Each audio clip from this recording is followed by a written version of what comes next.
my buddy and me. With friends like these. About to climb up a tree. You know. We're the best friends that can be, my buddy and me. Now, more of your best morning buddies. Toucher and Hardy on the Sports Hub.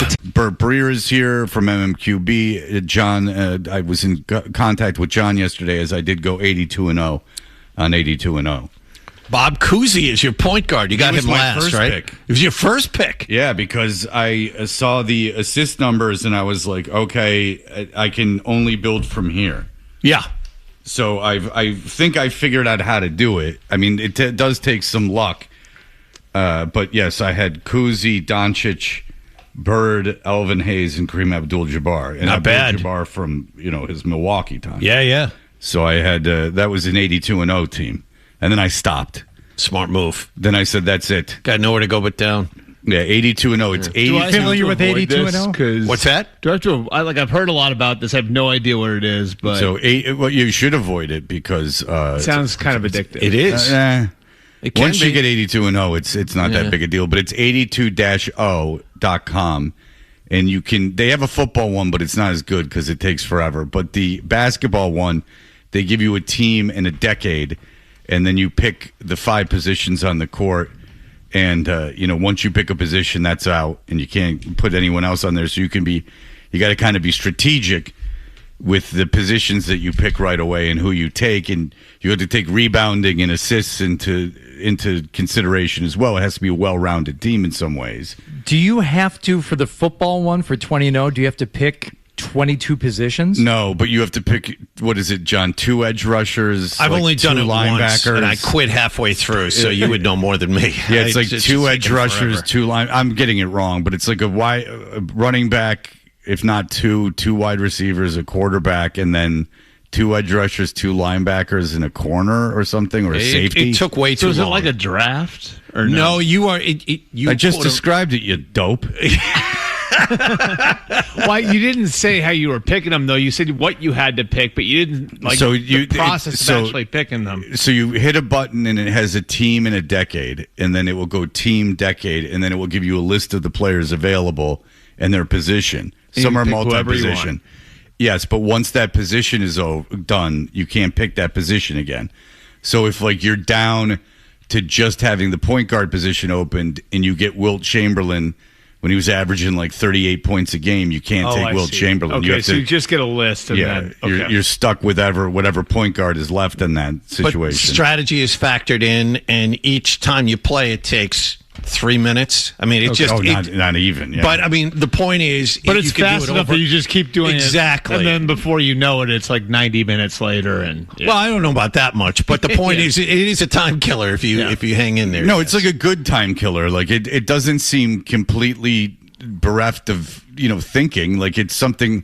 I don't think it's a waste. As these things go, I don't know if it's worse than watching intercourse. No, watching Instagram.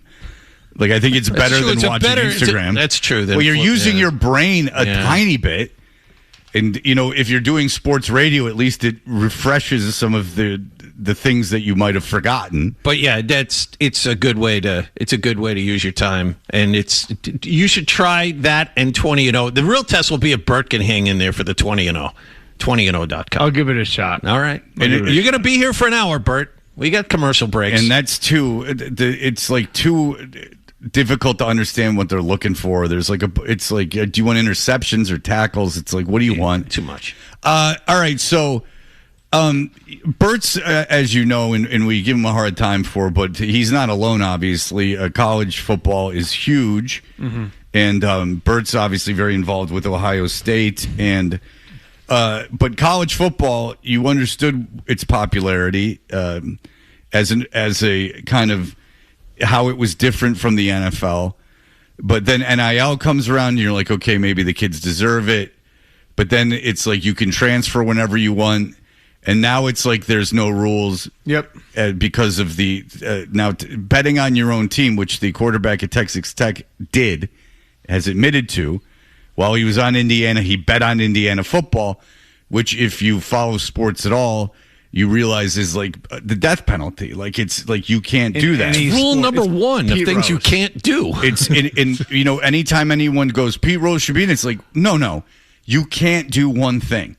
Like, you can't bet on your own team. Why? Because if the outcome of games ever seems in any way compromised or predetermined, it becomes pro wrestling. It becomes pointless to watch. If you believe the result of the game is compromised, it's why wouldn't I watch Seinfeld or a movie? I made which this is point. Much more entertaining, line by line, minute by minute, than a predetermined sporting event. I made this point. Like, I liked pro wrestling when I was a kid, right? Like, so I would ask anybody, like, when you're 11, 12 years old, why do you stop watching it?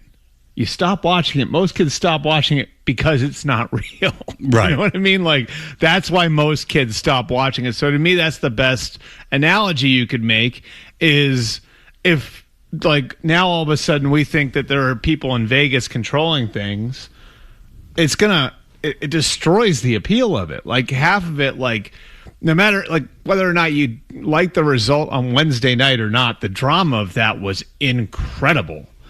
And it was because it was organic and it's competition, and like it compromises everything. It's live competition. So now, in my opinion, I don't know really why you would have any interest in college football as compared to the NFL, because it's a pro sports league with worse talent and no rules. At least in the NFL, you have to, if you sign a contract, you got to stick around. Yeah. Like you're at least stuck on the team for the length of the contract. If you want to get out, you better be pretty good and force your way out. And it's not in football. You just leave whenever you want. You can gamble on your own team. They're obviously not nearly as good as NFL players. It's way more diluted, and the governing body of this sport is powerless to stop it. That's the other part of it. And they're such idiots because they could have gotten in front of all of this 15 years ago when all of us knew that eventually this whole bubble is going to burst, and they didn't. And it's because of the guy who was in charge, whose name was Mark Emmert, who basically decided to run out the clock and quit right before NIL went in. Right now, Charlie Baker and he is just in handed big trouble. Handed the problem to everybody else. It's. I mean, for somebody who like loves college football and grew up with college football, and in other parts of the country, it is massive, bigger than the NFL in some parts of the country. You know, it's like this particular case. I don't know that people really understand the Pandora's box this is opening beyond just what you talked about, which is the gambling thing. I've heard some people say, like, all the rules are unenforceable. And and look, like, I think we can examine what court that was in and everything else and the politics involved there. But if this rule isn't enforceable that was so black and white, then which rules are enforceable? And I mean, what is stopping now? And this is where it could touch pro sports. Say you have a 5th round pick. Say the Patriots have a 6th round pick. And he goes through spring here and, like, holy crap, I'm not going to play in the fall. And he still hasn't signed his contract yet. And he says, maybe I shouldn't sign my contract until I go through all of OTAs and go to minicamp. And then it's like, I'm not going to play this year. I might have trouble making the team. What's now stopping that guy from going and signing a multi-million-dollar contract to go back to college? Right. It happened in basketball. I was just going to say multiple basketball instances. And that is like, I mean, the construction of American sports is on the line. Well, and when they went back to basketball, he said, well, there's a judge, there's someone there's going to be able to stop that. It's like, how do you stop it? There are no rules anymore. There's no clear delineation between professional and amateur athletes when they're getting paid. So who's to say you can't jump from one level to another? And this rule was so black and white. You know well, I mean? yeah, it's the rule in sports. And Texas Tech came out, and the coach came out, and he said, you know, this kid is going through rehabilitation. You know, he didn't murder anyone. We allow forgiveness for other things. And you're like, oh, come on. Yeah. Stop with this, like, you know, wordplay and like trickery. Like, this is because of you love the kid so much. No, this is the one thing you can't do. And unfortunately, so here's the deal: as a society, obviously we've grown to appreciate that people have faults and that people can do things and that it's more difficult for some people to not do things than others in terms of things that hurt themselves. Okay. But there are still rules. Like, you can forgive an alcoholic for, and sympathize with their plight. But if they turn a car over at 2:00 in the afternoon on someone's lawn in a suburban neighborhood, you got to be punished for it. Like, because, like, there is a difference between going, I understand you're an alcoholic, go get help. There's not a stigma around this. We understand the problem, and we understand that it's something that you can recover from, and you have my unwielding love and support. But also, you screwed up, and you broke a law, and you have to be punished for that. You can't, like, get in a car accident and hurt somebody drunk and go, I'm an alcoholic, and they go, okay. Well, as long as you admit it and go to rehab, then there's no problem. Now, 10, once you serve your time and get punished for your crime, then then it's up to the society to go, all right, this guy served his sentence. He's turned over a new leaf. He's doing these things. But there's still penalties for breaking the law. In this law, gambling on your own team in sports is really... He's like, he didn't murder anyone, and it's almost like, in terms of sports, in terms of your well, it's worse. Yeah, like, for the sport, like, it's an existential thing, right? Well, yes, it's for the sport. If you murder someone off the field, that's obviously worse in society and worse in terms of, like, reckoning with God, probably. But in terms of the way the sport is played, it's not even a factor.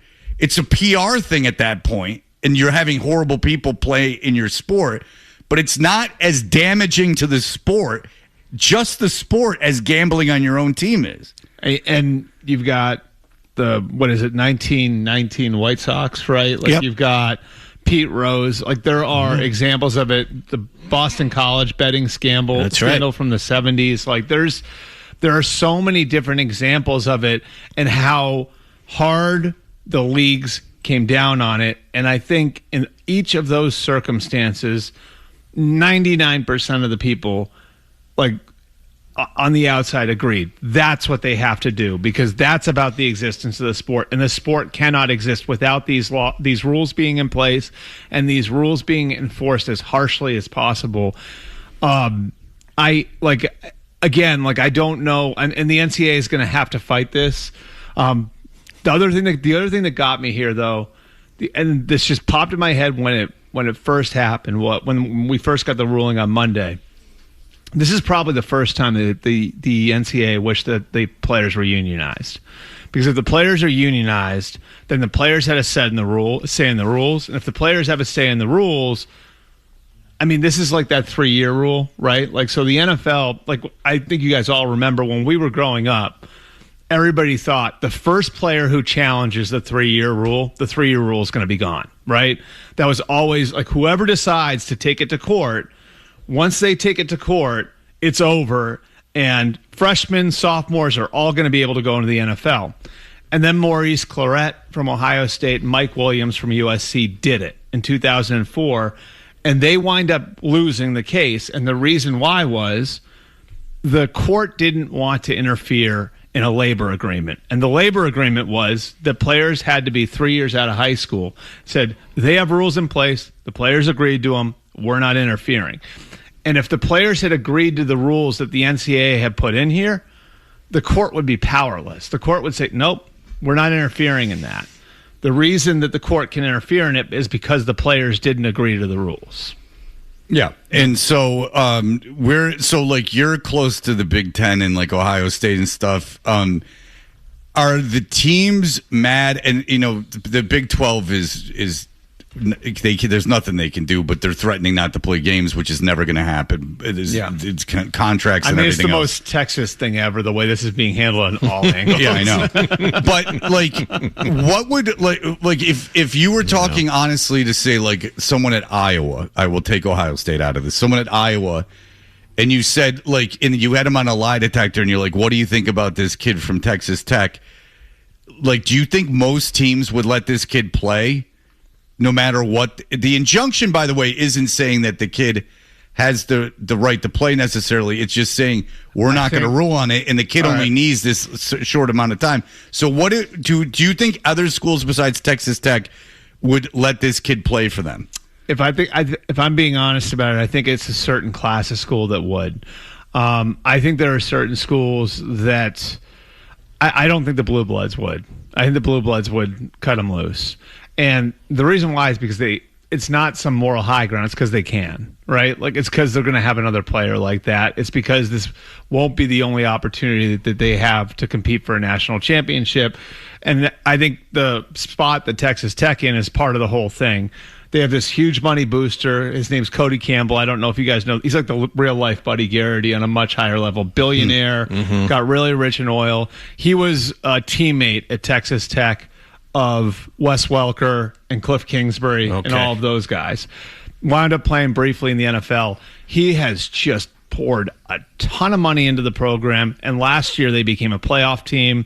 Yeah. They had the number 2 pick in the draft, right? David Bailey, who went to the Jets. They basically bought him from Stanford, So like they've gone out and they've been able to put their program on a higher pedestal, and they've really built a lot of momentum. And now it's like, this is our chance to compete for a championship.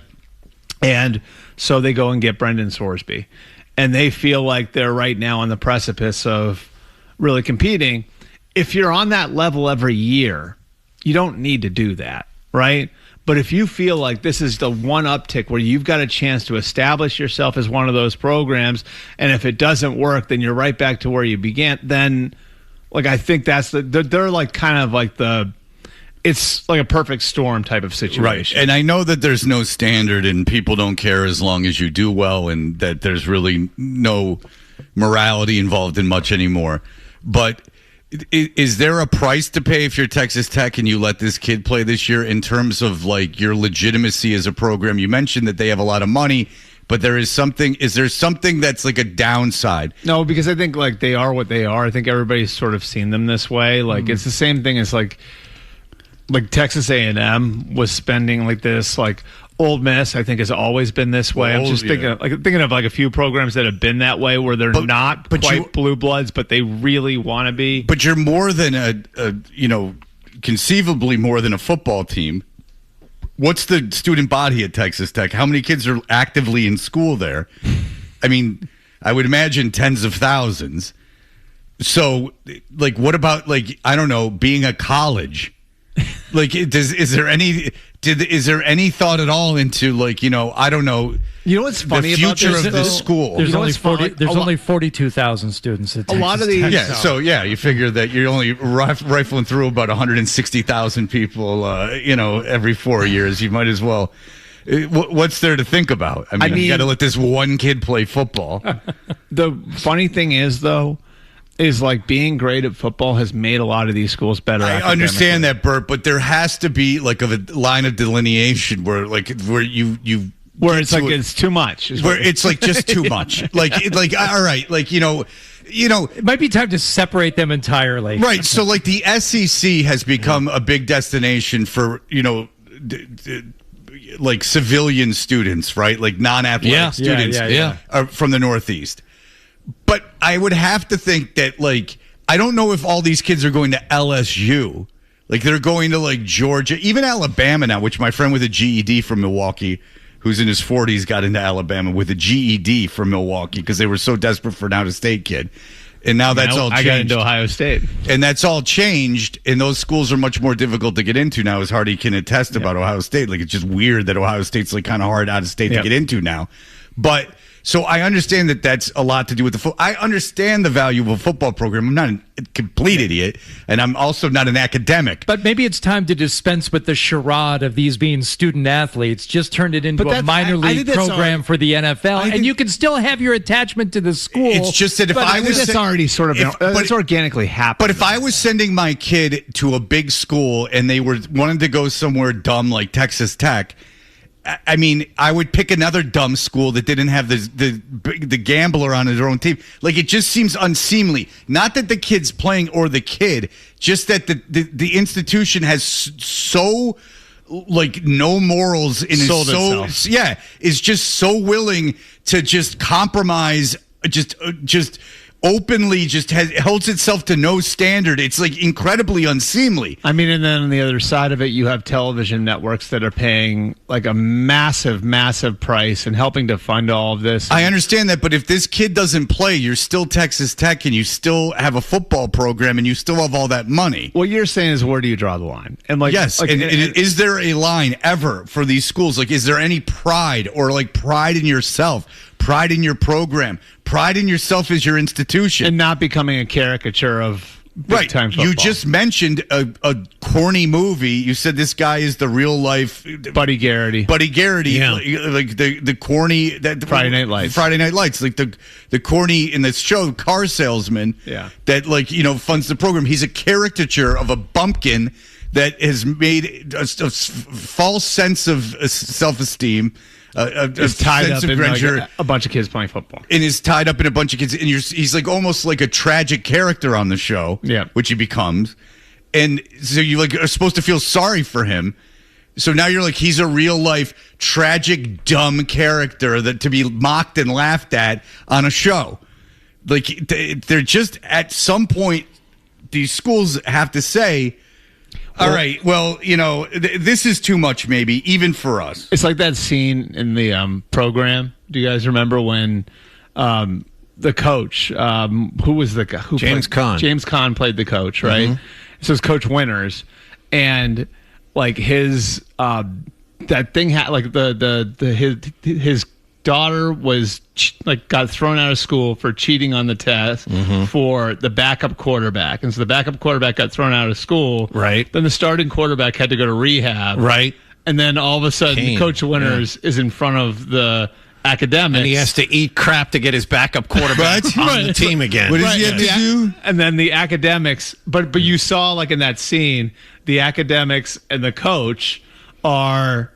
Like they're fighting over it, and right. He just wanted the backup quarterback until the guy got back from rehab. I remember that. And Coach Winters' line was, like, he gets all like worked up, and then all of a sudden he's like, well, "When was the last time you saw 80,000 people show up to take a damn math test?" That's right. And that's like, and that's the tension of like a lot. That's been forever the tension in a lot of these schools, but the money's gotten so big that I almost feel like the academics, like which is what you're talking about, Fred, have waved the white flag at all of it. Yeah, but I mean, you're still a academic institution, and you still have to at least publicly facing have some sort of standard. Pride. Right. Just human pride. Pride in your institution. That's all you need. Oh. All right. We'll be back in just a moment with more from Breer. Hey, listen, if you've got to go, we understand, but make sure you bring the Sports Hub app with you so you can hear more of Todger and Hardy. That's what I want on my tombstone. On the Sports Hub. Was that his decision or the team's? I think that's just something that Christian and I talked about, and making sure that the most important thing is that we're on the same page, which we are. Christian Gonzalez, you just heard Mike Vrabel being asked about him.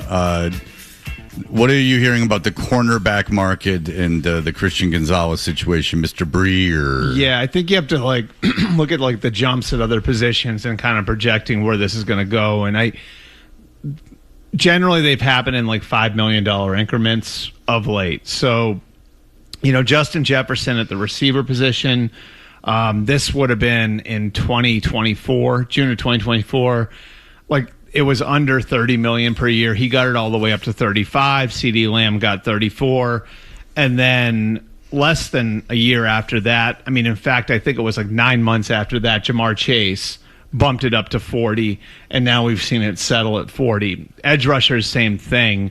I mean, this happened even faster at those positions where you had Nick Bosa at 35. Then Myles Garrett, and this would have been in March of 25, got 40. Then 6 months after that, Micah Parsons got 46 after he was traded. Aiden Hutchinson got 45. And now, a couple months ago, Will Anderson got 50. So, like, these things have jumped like that. And there has to be a recognition that this can't just be a marginal nominal increase over what the top of the market was. So I think that's the first part of it. I think the second complicating factor for the Patriots here, it's not just that Devin Witherspoon has the same agent. It's that Devin Witherspoon's a teammate of Jackson Smith-Njigba, and Jackson Smith-Njigba just got over 40. Those two, JSN and Witherspoon, were drafted together, both in the first round for Seattle 3 years ago, and they both played major roles in the Super Bowl champion. In fact, I think Witherspoon could argue that he was the better player in the Super Bowl. He was very, very valuable to them in the Super Bowl. So Witherspoon may be saying to Seattle, you don't need to get me all the way to $41.25 million per year, which is what JSN got, but you got to get me pretty close. Didn't he get stabbed in the offseason? Who? Was the guy you're just talking about? Witherspoon? No, with a knife. Huh? Oh, man. His name's Witherspoon. You see, Yeah. all of it, I gotten by that during the hockey season because there was a gentleman who played for the Bruins with a similar name. And after watching what Hardy was doing, I was like, oh, he's going to get him. And he got him. Yeah. And this is, you just made his sit day. there and take it, stupid. Yeah. Just made his you've day. been had. Made his day. I'm going to be honest. You just ruined my weekend. I mean, I'm going to be thinking about That's that the till idea. That's the Monday idea. morning, yeah. Let that sink in, stupid. Mission accomplished. So the fact that they're Nice Ohio State education you got there. You just got had by a Michigan State kid. yeah, right. Yes, the teammate thing is important. The fact that they share an agent, though, It's important, yeah. To me, that's like the number one. It's like, hey, sure. I got this guy over here. You know, we got to make this right. Who wants to go first? Right. And I think that piece of it. So, look, I think the easy thing to do, and I think what people want to do is they want to say, okay, you know, Sauce Gardner and Derek Stingley both got 30. Trent McDuffie got 31. Witherspoon and Gonzalez should get 32. It doesn't generally work that way. These guys are young, and these guys are coming off of their third year.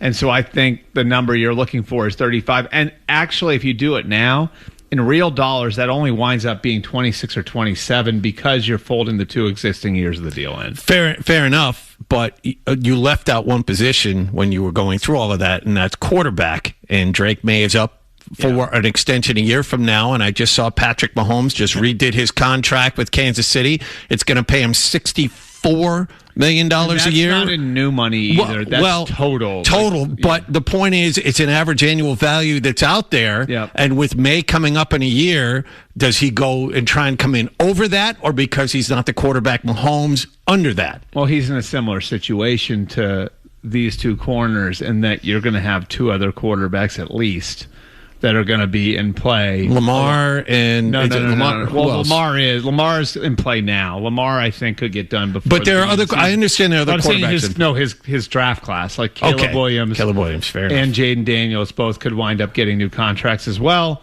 And so if you're the Patriots, do you go before those guys? And that's the thing, is like you could wind up in this same game of like contractual chicken where it's like whoever goes first sets the floor for the other guys. And so... And again, these things happen in $5 million increments. So it's hard to compare like the Josh Allen and Patrick Mahomes contracts with anything else because those guys already had massive deals. And basically what the teams are doing is giving them corrections. Like the Chiefs situation, quite honestly, like, and I've talked to Chiefs people about this the last couple of years.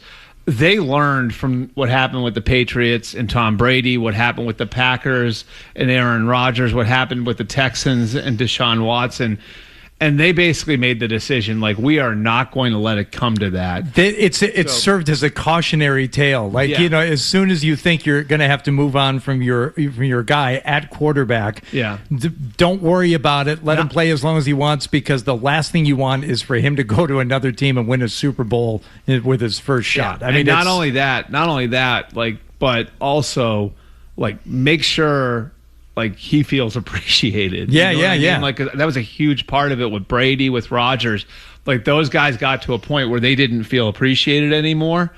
And that's something that is in play with someone like May or Caleb, or like if you if you're setting a poor tone from a negotiation standpoint, that's something that can metastasize over time. Like, part of Brady's frustration is that, like, he got sick of being treated like he was the 30th guy in the roster. It was like, yeah, that was cute when I was 25, but now I'm 38 years old and I've won all these Super Bowls.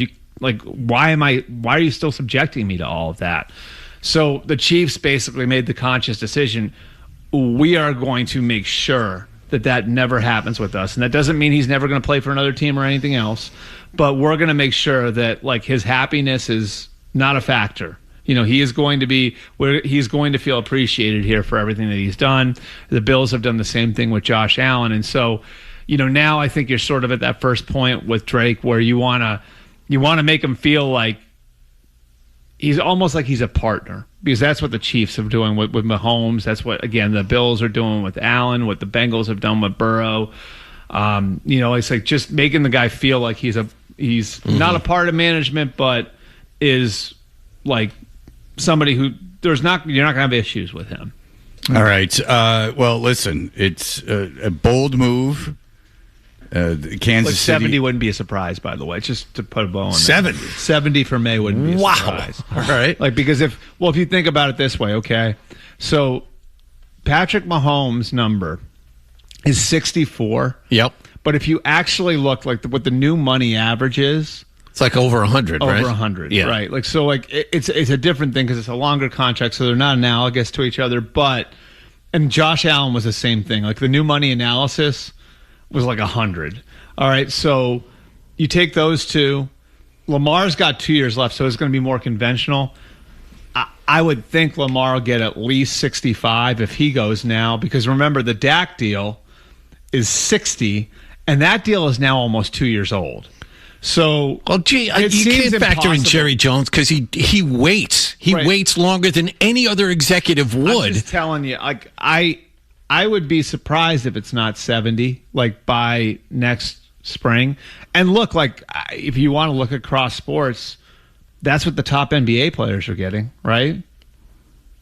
They are they, Jonathan? They're up there. I don't know, 70. I think it might be under like that, but it's 75. These guys that have been in the league forever, like the Kevin Durant's and LeBron Jameses, they're getting something close to that. I don't think it's 70, but it's close. Well, how does this 70 then affect how the Patriots do business outside of that? Well, your salary cap's $300 million now, so I don't know. I think the cap's going to keep going up. They're going to do new television deals.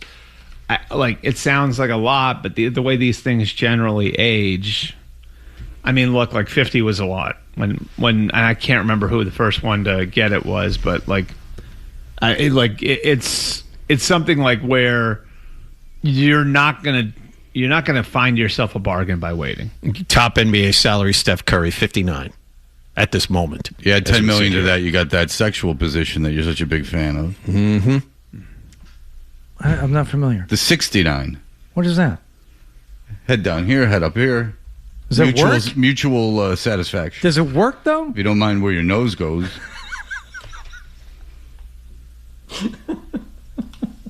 You know?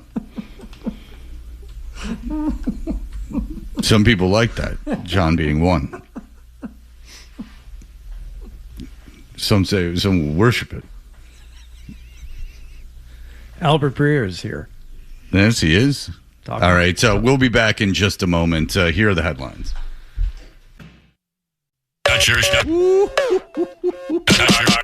Kaboom! Did we all just take acid? That's unbelievable. Toucher and Hart. What's he talking about? Like you, Fred. I'm not worried. Do I feel at home?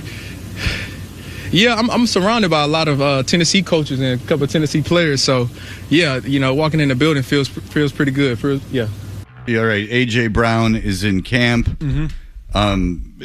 So what are you hearing from Philadelphia, and what are you hearing about A.J. Brown's addition now that he's actually on the team? Well, I think, I actually feel like talking to Eagles people, like, A.J. had his problems there, but he's very well liked, and I think I've said this to you guys before, probably more well liked in that building than Jalen Hurts was or is. And I think he feels a need that, like you created in letting Steph Diggs go, and the way you've constructed the receiver room now, like I don't think Romeo Doubs was ever equipped to be a number one receiver. In fact, if you look at like the way the Packers put their team together, they paid Christian Watson, they paid Jaden Reed, they let Romeo Doubs go, they traded Dontavian Wicks. So they had 4 young receivers in their receiver room. They chose to pay 2 of them. They chose to let two of them go, and one of them is the guy who's here now. So, like, I think it's sort of constructed in a way where there was a hole for the number one guy, and I think the early signs that you see of Drake and AJ Brown working together are good, and that they're building the chemistry already, and certainly I think that that's going to be an important piece based on the sort of player that AJ Brown is. Any of the comments that AJ Brown has made, and I think we can listen to one right here. After having worked with him for 3 days here at Minicamp, is he, what you thought before you got here in terms of what you'd seen on tape? Yeah, he's most definitely, man. Like I was just bragging on him, talking him up. I said, hey, man, you like that. You can make any throw. I just want him to be confident. I was kind of pushing him today. I told him, I want you to be perfect today.